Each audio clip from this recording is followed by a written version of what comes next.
नांदेडच्या तरोडा नाका परिसरातून एक धक्कादायक घटना समोर आली आहे। राहुल कॉलनीत मुलगा आणि त्याच्या आईचा मृत्यू झाल्याने परिसरात एकच खळबळ उडाली आहे।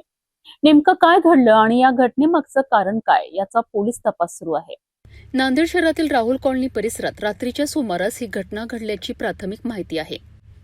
भारती बालाजी चौतरे वय 50 आणि त्यांचा 26 वर्षीय मुलगा प्रतीक यांच्या मृत्यूने परिसरात हळहळ व्यक्त केली जात आहे। रात्री 10 ते 11:30च्या दरम्यान ही घटना घडल्याची माहिती समोर आली आहे। घटनेची माहिती मिळताच भाग्यनगर पोलिसांनी तातडीने घटनास्थळी धाव घेतली। पोलिसांकडून पंचनामा आणि पुढील तपासाची प्रक्रिया सुरू करण्यात आली।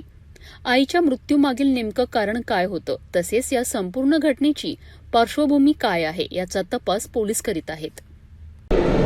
राहुल कॉलनी येथे एका मुलाने त्याच्या आईलाच बॅट व लोखंडी रॉडने मारहाण करून तिचा खून केला व त्यानंतर त्याने स्वतः एका रूममध्ये गळफास घेऊन मृतावस्थेत असल्याचे मिळून आलेले आहे। तरी सदरची घटना कशामुळे झालेली आहे याबाबत तपास चालू आहे। घरात कोणी नव्हतं का सर? इतर घरात कोणीही नव्हते। घराचे सर्व दरवाजे बंद होते।